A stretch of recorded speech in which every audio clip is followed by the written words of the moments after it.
Hi, this is Elif from Antler, and this is going to be our first episode of founder stories or founder interviews from Antler Canada. Today, I have the co-founders of NetNow with me, and I'd like to start off by welcoming them to the show. It's the first episode, so we are maybe all a little excited for it, but that's great. And let's start off with getting to know you more. Just a quick introduction will be perfect. Sure. I'm Nauman. I'm the co-founder and CEO of NetNow, a company that's aiming to make business-to-business transactions a lot simpler, whether they happen online or offline. We make it as simple as it is to buy a pair of shoes or a coffee. Hi everyone, my name is Eli. I'm one of the co-founders as well at NetNow, and currently just leading the operations side of the business. Hi everyone, I'm Soroush. I'm the CTO of NetNow. Been an engineer. I build things, I break things, and happy to be talking to you. How did you meet, and maybe about your founder journey? Like, when did you decide that this is the next step in your careers or in your life? I can start as a pretty easy one. I had done a startup before, but most of my career was in management consulting. And then I decided to join a big tech company because I wanted to get closer to tech in general. And then, as most of you know, there's been mass layoffs across the tech scene, and I was affected by one of these companies, which I still to this day admire wholeheartedly. But leaving that and not knowing what to do next, I came across this position at Antler. And it seemed like a great opportunity, so I jumped at it, at full force, and was lucky enough to be accepted into the cohort a few months ago. And I guess from my end, I've always sort of knew that I wanted to start my own company at some point, but I just wasn't sure when the right timing for that would be. So last few years, I've been working at a startup out of Vancouver. And in the summer, I decided that, I want to have a change and came across the Antler program and decided to take an offer at Antler. So I left that job, joined Antler, and it's been a wild journey since that time. And it was a similar story for me too. But in 2020, I joined the startup as one of the founding engineers, and in summer of 2022, when we were forced to lay off majority of my team, I kind of lost my ambition to work at that company, and I was looking for other opportunities, and I came across Antler, and I always had an idea in my head about a company that I wanted to work on, and it was a pretty good chance to start working on it, to not regret it. That company was not NetNow. That was an idea that formed during the cohort. And so, I just decided to leave my job and join NetNow and see where things are going to go.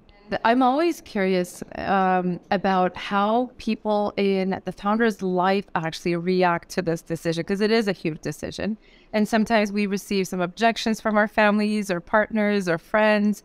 Why now? Like, why are you stepping on this wild journey? Are you ready for it? Did you come across any of that kind of had those conversations with people in your lives? And how did it feel? Like, did you ever question your decisions as well?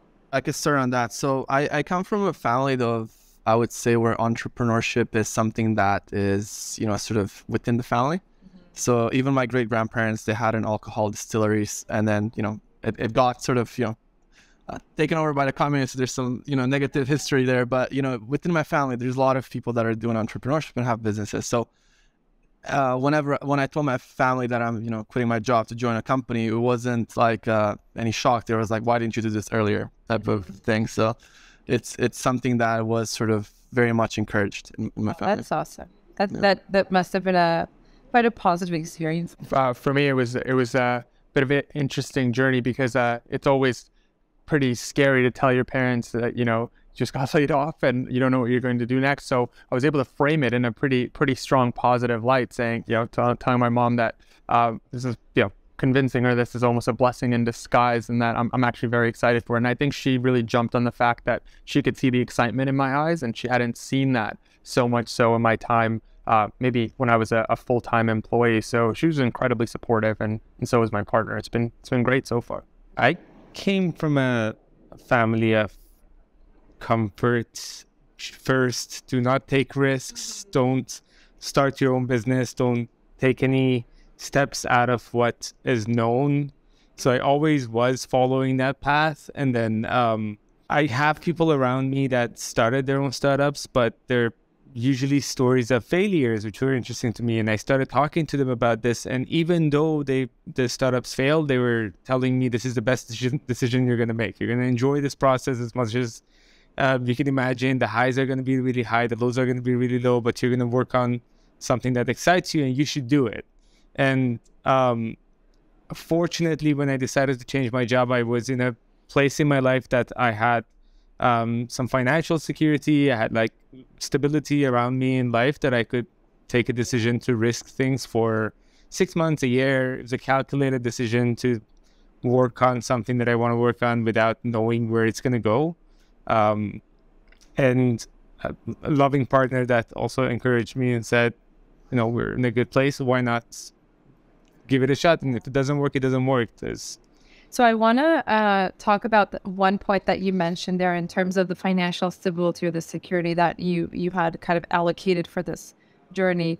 I find there are like contradicting opinions around it. I want to hear like, what was it like for you? You don't have to go into the details, but what would you suggest for aspiring entrepreneurs that are almost like stepping into this journey? Are you on the end of the spectrum where you think just jump off the cliff and, you know, you'll figure it out? Or, you know, have some security and that's going to give you that peace of mind? I think one thing that worked for me, and also I've heard a lot of people recommend, is that you have to take care of yourself before you can start a new business. And that doesn't necessarily mean that you have to be very well off. I definitely wasn't, but when I calculated the risk, I thought I can afford to support myself for the next 6 months. And if I don't reach any positive results within the next 6 months, if I don't get funded through Antler, then I'll, you know, I have other options. I can still go back and apply for other jobs. I had my network still that I could go back to. So having that calculation of saying, this is my deadline, I'm going to put this much resources on it. I'm not going to work on it endlessly for like years on end, but I have 6 months to a year. These are my savings that I can support myself. If it doesn't work at that point, then I'm going to make alternative actions. But having some security that I know I'm not going to be stressed out every day to make ends meet really helps. Yeah. And I think as startup founders, we're told that your biggest goal day to day is to try and de-risk your business. And one of the biggest risks to your business is if your personal finances start getting in the way of progress for the company. And so I think like you need to make sure that you're in a position where that is, you know, you can figure out your ways around that, and your total focus is actually growing the business itself. Yeah, I mean, I think both of you guys really hit that on like a well. Same thing. I would say if you have 1 month of runway, like probably not a good idea to quit your job and try to start a business, because that sort of stress of not making ends meet is gonna just compound on the stress of you trying to start a business, and it's gonna be like, you know, it's gonna be too much, I think, for a lot of people. So I would say try to plan out a bit the runway a bit more. Let's now talk a little bit about your journey into Antler. Like, did you come with a co-founder? Did you come with an idea? Did you come with a topic that you were extremely passionate about? And then what happened once you actually started? Like, did you realize that you're changing ideas or like finding new problems to solve? So for me, I came into Antler initially with an idea of what I wanted to do. And that was a startup in the climate tech space, because my previous sort of role, I was working in a climate tech company. And, you know, after a few weeks, I realized that, you know, that's not something I was very passionate about in the end, and sort of shifted focus into finding other areas of interest. And I was very open-minded, just really tried to learn about problems that people are facing and potential solutions that we could work on. That also excited me to work on. Yeah. On my side, it was similar. I came in to Antler with a couple of ideas. I think I had leaned, given my background and experiences, I typically lean towards payments and financial services. So that's definitely the area that I knew I wanted to explore. But yeah, I definitely kept myself open to the experience and talking to different co-founders. it was incredible, the variety of ideas and all of the different places it could have gone in that first or second week at Antler. I did come into Antler with an idea that I had that I never got to work on. Really, I always thought this is going to be a business that I want to build by myself, and this was the chance to give it a shot. But very quickly, I learned that that's not the right idea for me, for my situation. I can't find co-founders for it. I don't have the skill sets for it. So I actually went through 3 or 4 iterations during the residency at Antler, developed another business plan. That one didn't pan out, or I couldn't find co-founders for it. I developed another business plan until Nauman and Eli started working together. So I went through like different iterations of founders, different iterations of business plans, customer discovery calls until I found the right fit. Yeah, and I think that's the natural journey that almost all of our founders now are going through in the current cohort as well. Just today, earlier, I saw a Slack message saying that, hey, we were like really passionate about solving this certain problem in the parents and kids space, but after doing lots of calls with people in their user base, I guess, they decided that that's not going to be what they're pursuing. And I think that's, just iterations and testing out those hypotheses and, working on different ideas. You open yourself up to new things along the journey. And I think that that's kind of what makes it fun as well. But now let's talk about like how you kind of defined what you're going to be working on. What does NetNow solve? And what were maybe some of the initial things that you did to make NetNow's early days, like the success inevitable? That is our Antler's motto, make progress inevitable. And so I want to talk about like what were some of the things that you maybe went out of your comfort zones to make it possible. Yeah. Eli and I started pretty broadly in the payment space, just trying to look at all of the different problem areas.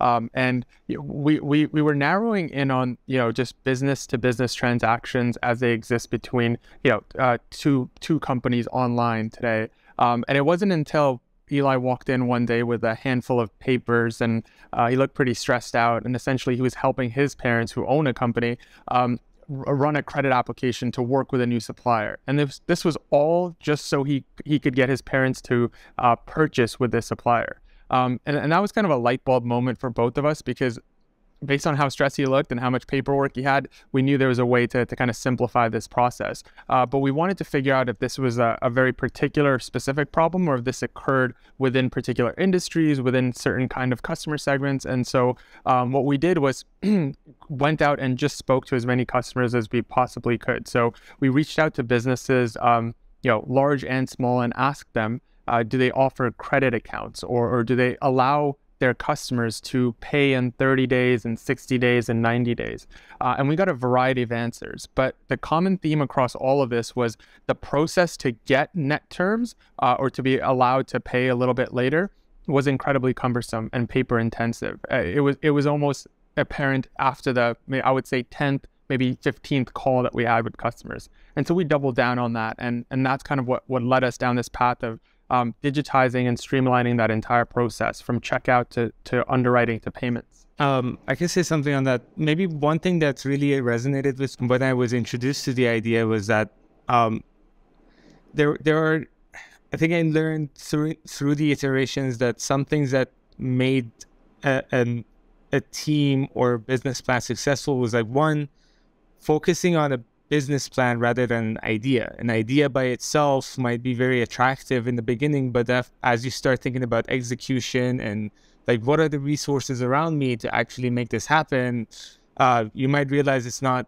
even though it might in your head be really amazing, but when you start talking about it with people, it might start to fall apart. And that happened to me with my first idea. I was working on parking, like completely unrelated, but then I realized I don't have the skill sets to actually make it work. Another one that really gets you out of your own head and turns that idea into a business plan is customer interviews. Just talking to as many people as possible. Anyone who's adjacent to the industry or like works in the idea that you're thinking about, getting their perspective on this, talking to them and seeing like what are the problems that they're trying to solve or you want to solve for them. And that you might very soon realize that this idea in my head is not really how the world works. But once we started talking about NetNow, we realized that this is something that like we talk to the customers and everybody's saying, this is my problem right now. When can I actually buy this from you? And that I think the path to success comes from just like using all the resources that are available to you at that moment. Okay, so this is a question now that I really like asking to everyone, is knowing what you know now, what would you do differently in your founder journey? Or are there things that you would do differently? That's a really good question. I think, to be honest, looking back, things worked out the way they should have for me. So I actually wouldn't have changed anything. I did work with a few people in the beginning that, you know, things didn't really work out throughout the Antler cohort. And I think that was actually very important because it helped me really figure out what's the type of co-founders I want on my team. So although at that time, it felt like, oh, what am I doing? I was stressing out about, you know, sort of the timelines of the program. You know, looking back, you know, I would not change anything like in that journey. Yeah.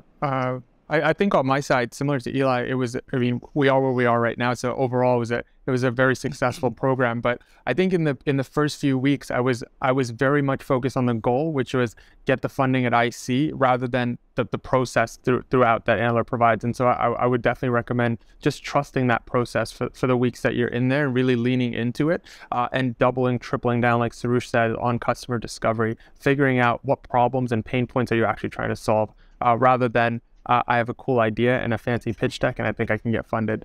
People told me I knew it, but I think I would emphasize it more to myself in the past is detaching myself from an idea as much as possible, because ideas will get invalidated really quickly if you start working on it, if you kind of like not think about it as this goal that you're trying to get to, but it's some hypothesis that you're trying to test to see if it works out or not.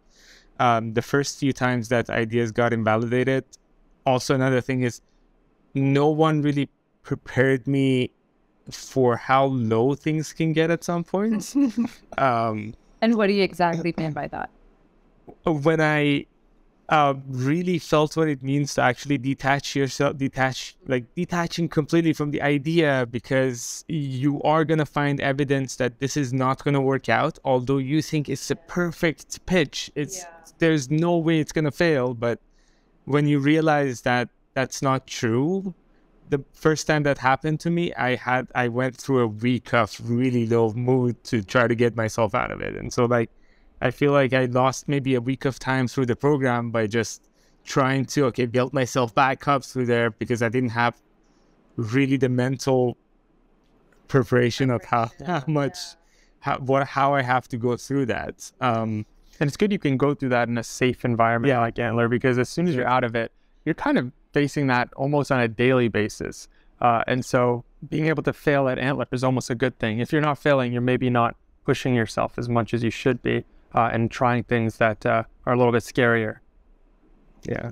I do want to add on. I do want to add on point on that. I completely agree with Soroush of, you know, sort of at a point when a lot of people are telling you what you're working on doesn't work, maybe they are onto something. But at the same time, I did want to emphasize, like, you don't have to always listen to what people say, but, you know, sort of try to see if there's a lot of like, sort of, I would say, a critical mass telling you, okay, this is not going to work out. Maybe there's something to it. But any idea, any business you want to start, there's going to be people who tell you this is not going to work. This is a dumb idea. And sometimes you have to filter those people out at some points. So those are really great points. And I'm actually really looking forward for our current founders to listen to these as well, because I feel like they are very close to that stage right now about, is this idea going to be the one that I stick with, or am I going to change it? So I feel it's going to be extremely helpful for them. Next and probably final question is, what is ahead for NetNow and you as the founders? Yeah. Since we got out of Antler, it's been an incredible journey so far. We launched our MVP. We're onboarding our first SMB customer in about a week or so. We've also been able to secure another pre-seed round with another investor, which has been great. So for us, I think the name of the game is just doubling down and speaking to more customers, really trying to make sure we understand and have as many confident signs of product market fit as early on as possible, and making sure that the solution that we're building it resonates with those customers. So that's what we've been doing, essentially just doubling down on customer discovery and effort. That's awesome. Well, thank you so much for all the nuggets of wisdom you shared, and also the details about your journeys and stories as well. Thank you so much for your time. Thank you. That was wonderful.